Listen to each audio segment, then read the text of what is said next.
I was a very old little child. Yeah. I was a very, very old little child. Yeah. And I was like, 1, 2 years old. And I was like, I want a 3-piece suit and I want to rock that for Easter. And I'm ready. And they were like, what do you want to be when you grow up? And I said, I want to be a lawyer. Okay. When I went to school, and they were like, here's a Spider-Man, book bag. And I was like, I don't want that. That's for little kids, in kindergarten. I was like, I want a briefcase. So now, looking back on that, I was like, who does that? Who does that? Exactly. For more than 100 years, the Urban League of Metropolitan St. Louis has been changing lives in our region. They help our families get access to education, jobs, and real support when life gets tough. And they also provide many of our neighbors with basic everyday needs. And after the May 16th tornado in St. Louis, the Urban League's mission has never been more critical. We're about to have a very candid conversation with the one and only Michael P. McMillan. And so many people in the St. Louis area, we're talking thousands of people, come here to the Urban League because of what he's been able to do. They trust the Urban League because of what he's been able to do. How do you define the word busy?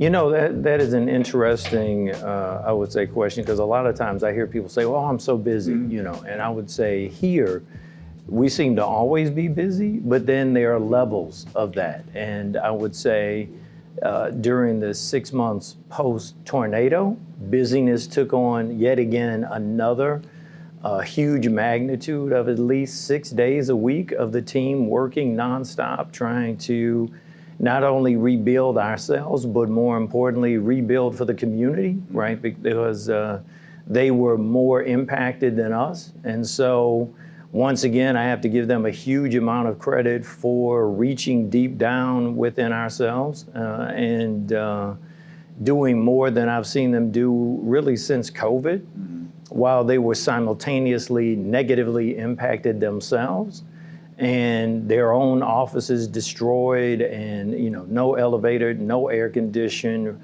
running up and down stairs, working 12 to 16 hours a day, trying to figure out how to do things with no computer, no phone, no space to work, and then trying to do things for people that they had never been able to do before. And so I would say busyness, has a way of taking on new terminology and new meaning when you have something that catastrophic that takes over your life. And quite frankly, it's obviously not done. We still have construction crews literally in the building as we speak that are doing work to try to help us rebuild from the tornado.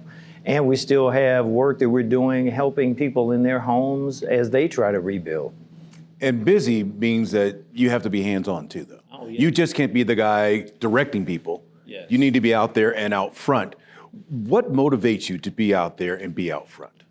Well, I would say that I try to make sure that there is nothing that the staff is being asked to do that they would not have seen me have the capacity to do myself. Now, everyone has their highest and best use, right, in terms of what it is that we are supposed to do within the job that we were assigned and hired to do.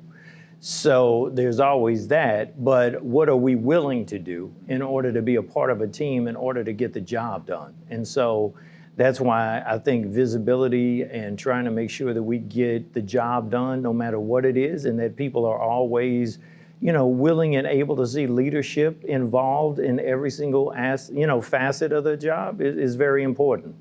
As people see you, you also get to see the people. How do you not get heartbroken when you see the families that come through to get the food and to get the equipment and to just get some hope for their lives? How do you not sit there and break down yourself? Having been involved with the Urban League since I was 16, sadly, I have seen thousands, tens of thousands of people whose lives have been devastated from medical emergencies, from losing jobs, from losing loved ones, from losing breadwinners, from losing everything. And, I have always just been given hope that somehow or another, that we as a community, we as St. Louisans, we as the social safety network here at St. Louis at the Urban League and the United Way and all the different not-for-profits and churches and the rest would come to their aid some type of way. We're the wealthiest country in the history of humanity. St. Louis is one of the most generous cities in all of St. Louis. And so that hopefully we would find a way to try to help people when they were in their greatest need. So you never break down?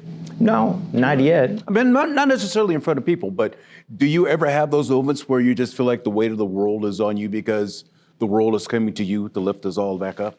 Now, there are moments where I definitely wish that we had more resources, that I know beyond a shadow of a doubt, if we just had more capacity, that there's so much more that we could do. That happens regularly because I just know that there is a need, and then there is the ability to serve, and then there's a gulf of resources that are just not there in terms of scale. And that I've seen my whole adult life, you know, in terms of just the ability to really make a bigger impact, but not having the resources to do it, knowing the success, knowing the formulas, seeing how it could be done, but not being able to do it. But, you know, still having the hope and being able to see that people believe in what we do, but just trying to convince more people to get involved and help us do it on a bigger scale. How did you become this person? I'm not saying the person with the job, but the person that you are who wants to serve, who wants to be out there. Sure. You know, there's always nature and nurture, right? And so I would say from a nature standpoint, I was a very old little child. I was a very, very old little child.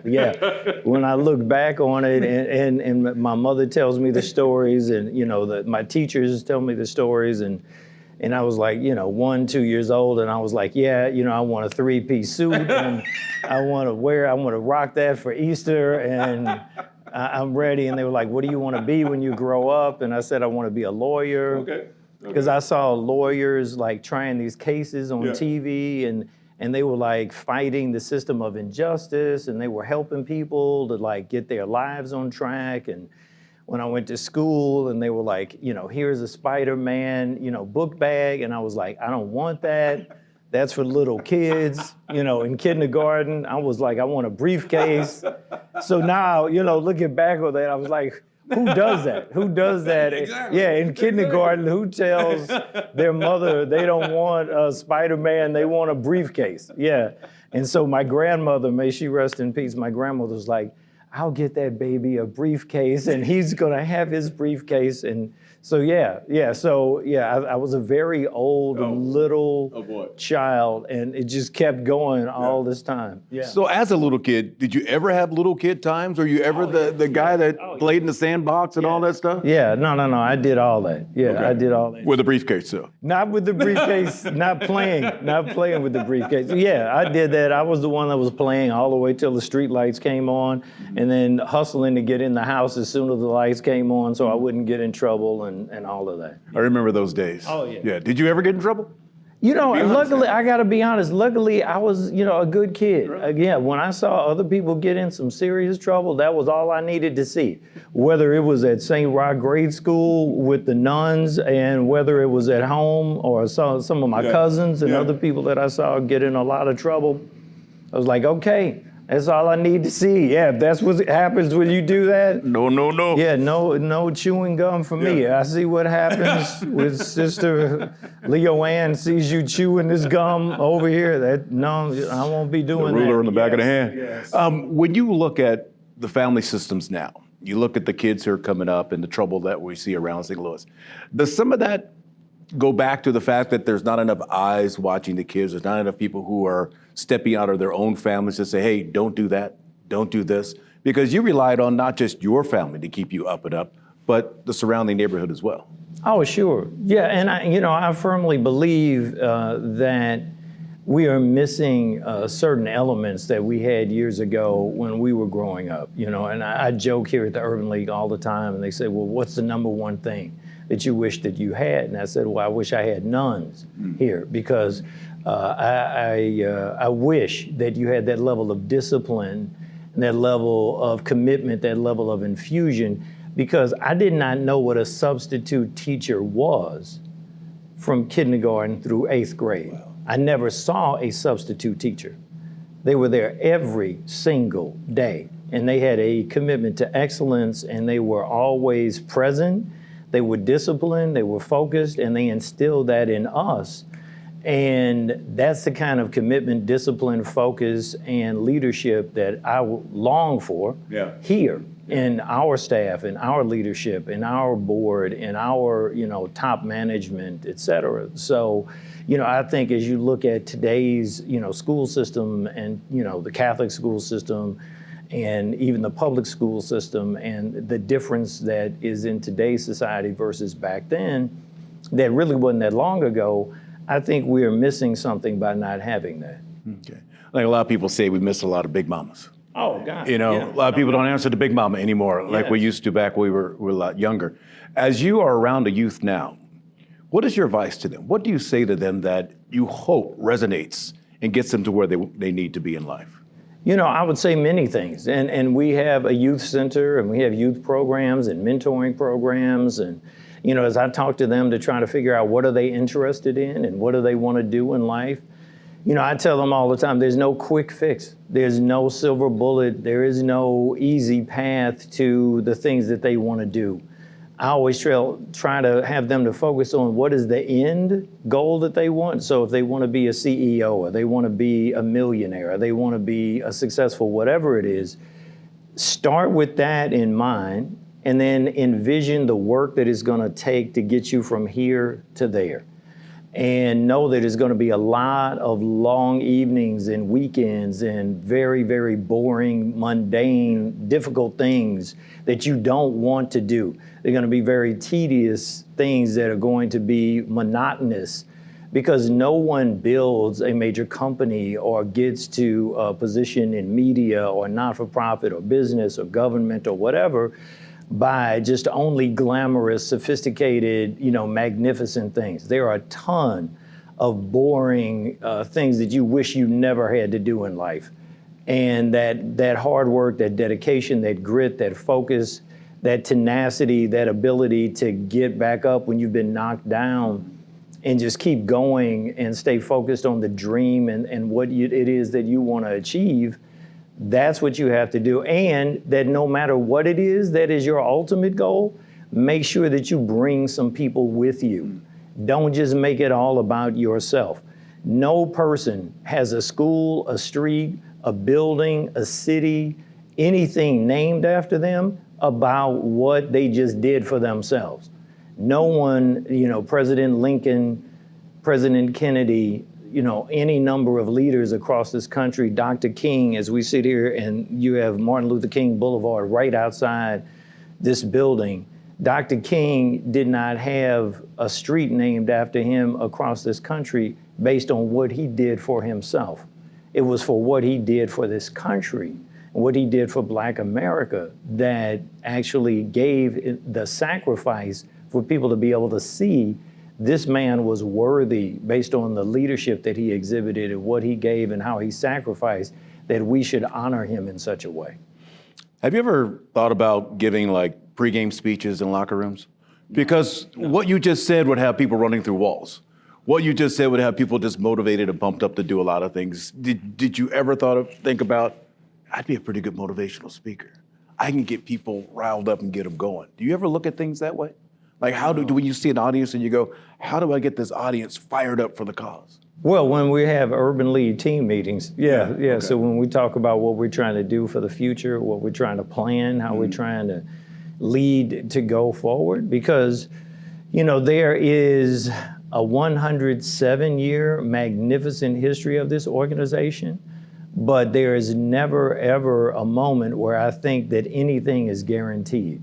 So nothing about our future is guaranteed here. We have to work very hard to maintain our status in the community as a leader of serving, and that we have to always be fresh and new in terms of how we evolve that service to the community and evolve in the way that the community needs us. And as you know, just from the 12 plus years that I've been here, that has changed many times. from Ferguson to Stockley to our convention to our centennial to COVID to this tornado and any number of different governmental changes over time. And so I don't see that getting any easier going forward. But as you look forward, do you look forward with a lot of hope and that it's going to get better, that there are better days ahead? Oh, I have to. Yeah, I definitely think so. This has been an extremely difficult year for us. And I'm very hopeful that next year and the future could be much better than 2025 has been. Let's pray. Let us pray for that. Let us pray and work. Prayer with deeds. Yeah. Before I let you go, I can't help but notice the new Michael P. McMillan. Yeah. I mean, the lesser version. Wow. Yeah. How do you feel? You know, I feel the same. Yeah, people are like, oh, do you have more energy? No. I have the same amount of energy. I'm still going 15, 16 hours a day, just like before. But no, you know, it's so funny, the tornado, ironically, was like a kickstart to all of us kind of being more fitness focused. You know, as I was sharing with you earlier, the elevator stopped working. When our power went on and off 10 times at the beginning of the tornado, we were kind enough to be the recipient of a generator. Okay. So when the generator came while the power was out for the whole neighborhood, the generator was so powerful that sometimes it tripped the system. And so the power would go on and off, on and off. So you're talking about a 97-year-old building. Yeah. So it went on and off like 10 times. The elevator was like, oh, okay, fine. I'm gonna just shut down. No elevator for you. So elevator was out for 3 months. Ooh. Air condition was out because you were here when the air condition was out. So my office was 90 degrees. Most of the building was out. And then we had these like huge like generator style, like these you know, original, what I call IBM computer. Oh, yeah. Yeah, like things that we would move around the building for the public, but really not for us. So we didn't have those upstairs for our office. So we were dressed casual, we were running, and we all kind of noticed, oh, we're kind of losing a little weight. And so then for all the people that love the cookies, the brownies, the cakes, the pies, and the rest, I said, that is forbidden now. We cannot have that up here anymore. We're gonna lean in. We can't control the weather. We can't control federal cuts. We can't control other government cuts. You know, this has been a year from hell in many ways, but we can do one good thing. We can be healthier. We can be more focused on, you know, how we take care of ourselves. So let's try and do that. And so we started exercising more. So at this point, we're, you know, kind of exercising sometimes twice a day for maybe 2 or 3 hours a day. Wow. You still taking the stairs? Oh, absolutely. Took them to come see you. And and riding the bike maybe 2 or 3 hours a day. Isn't that something? Yeah. What is the one thing you miss though? What is the one thing you go, you know what? I wouldn't mind having a this or that. Oh, you mean in terms of food? Yeah. Oh, God, Lord, that laundry list is so long. That could be it. Cheeseburgers. Yeah, you and I share that. But I'll stay with the cheeseburger. I am not, that'll be the basis of my diet, and I'll give up something else to make up the difference, but yeah. When's the last time you had one? Oh, God, around my birthday.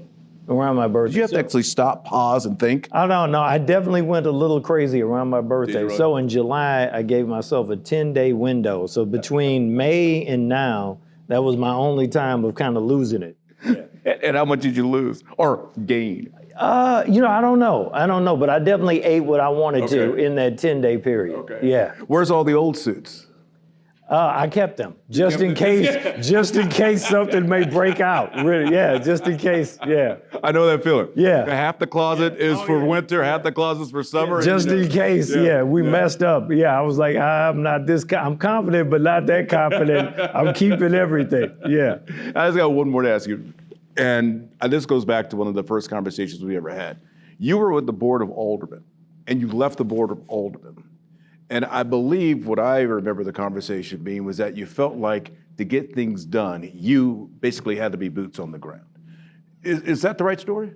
Well, I was boots on the ground, but for 13,000 people, right? And so when you talk about citywide, at that time, there would have been about 330,000 people. And then when you talk about this job, it's 3 million people because you're serving an entire region, right?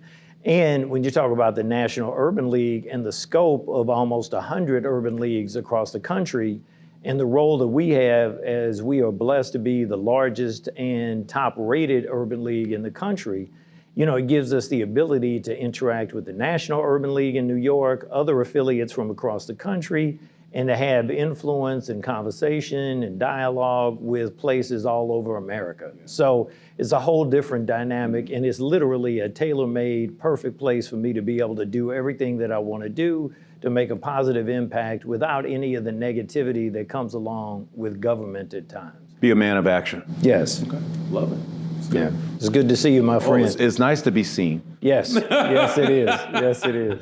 Outstanding conversation with Michael P. McMillan, but now we want to focus more on the comeback, not just in North City, but also along Del Mar, where things are starting to really happen there. And then, of course, May 16th takes place. Well, joining us now is one of the women making things happen along Del Mar, and truly blessed to be a part of it, and also truly dedicated to bringing it all back.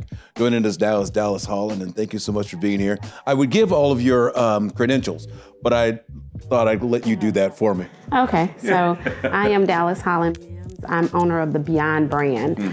So Beyond Care Home Health Care, Beyond Care Adult Daycare, Beyond EDU, which is a trade school. We do phlebotomy, mid-level 1, CNA, truck driving, and things of that nature.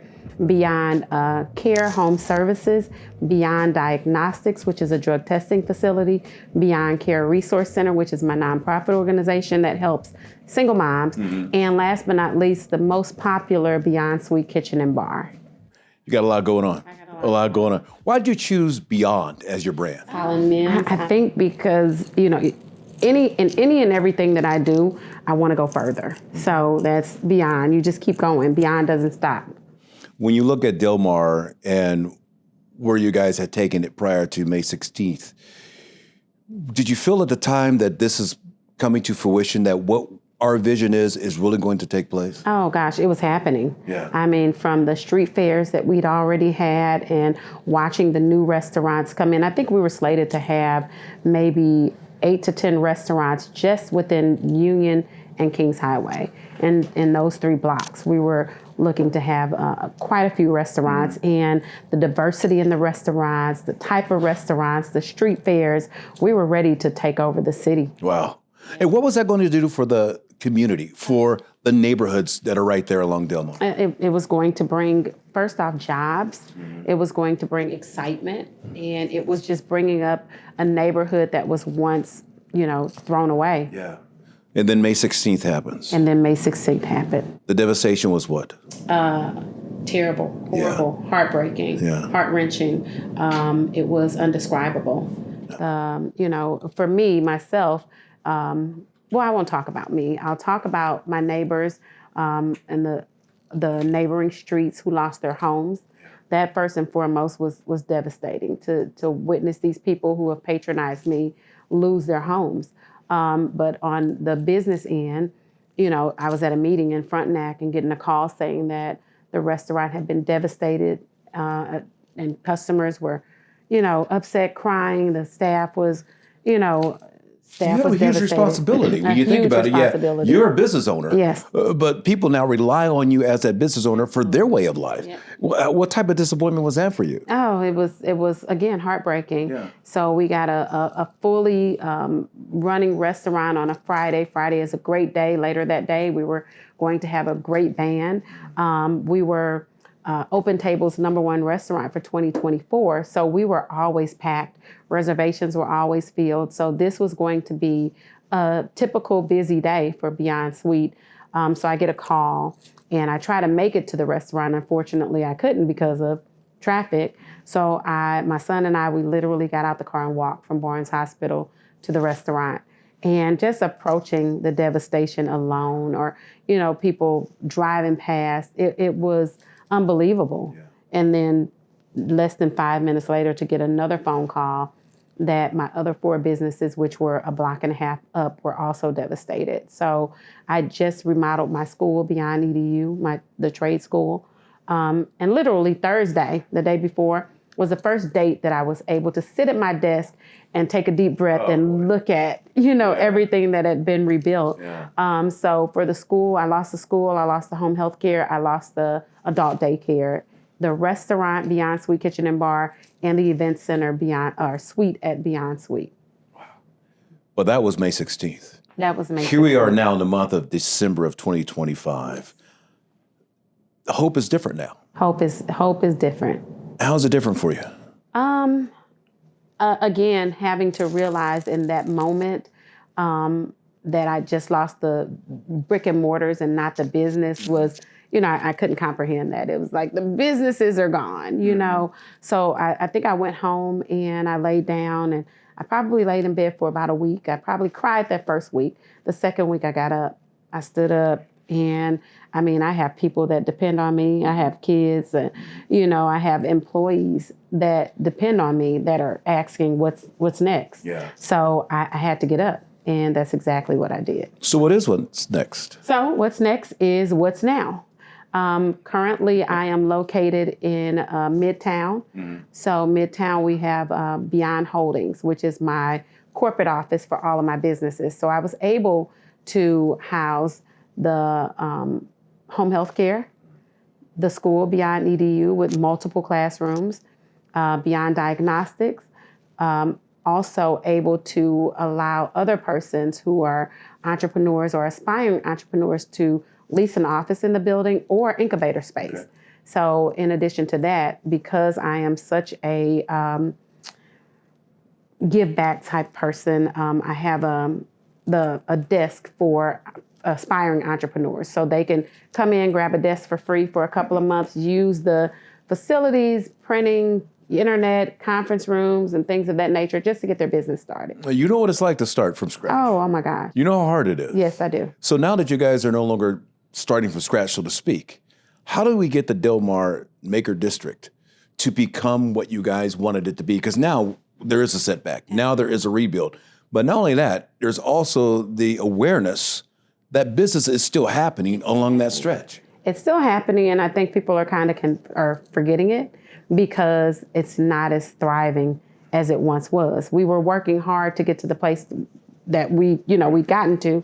And so I think people are forgetting to go and support these businesses. So we have a lot of initiatives that we're looking to do to get these businesses back in the limelight. My building is a complete, gut. So we have to build it from the ground up, but I'm excited because hopefully it should take about a year. And so what I'm doing differently, I'm going right back to Del Mar. That's where I grew up at. I've been on Del Mar for the last 15, 20 years. Mm-hmm. So I'm going right back. We'll have Beyond Sweet Kitchen and Bar in its original space.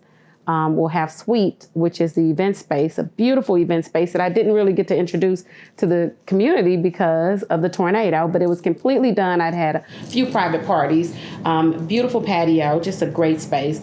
And upstairs used to be a home health care. So what we've decided to do is bring Donna. Donna is my mom. She passed in 2006. So Donna is an Oriental restaurant. So we'll have Donna upstairs and a private cigar bar, private cigar club, and Beyond Suite downstairs. So we'll have full building, one owner. Okay. That's me. I got two more questions for you. One, knowing the history of Del Mar and the Del Mar divide, how can the Maker District, how can that stretch mend that, bring the two sides together? Again, participating in the initiatives that we're putting out there to help bring the community back. Oh, the community was coming. We were doing great. The diversity was there. Everybody was going into all of the restaurants and enjoying themselves. So we just need people to come back. It's not deserted. The area is not deserted. We still have fully thriving restaurants and businesses in that area. And we just, once the people come back and we keep working, we'll move forward. And then the last one is this.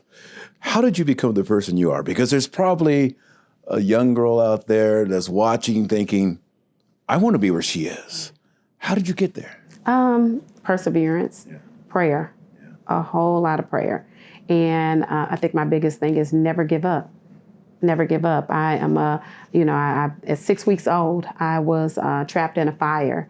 And so I was deemed the miracle baby because nobody could get me out. And so they got me out. I'm on all the newspapers and on the news, the miracle baby. And I think that just put a spark in me. Yeah. And so I've been going since I was about 16 years old, opening business after business. Some have been successful, some have not, but I never gave up. Yeah. That's the thing. So if you give up, that's it. True. Not the end of my story. And you learn from failure. Absolutely. You learn from it. All right. Dallas, thank you so much. No, thank you. I Pleasure. appreciate it. Pleasure.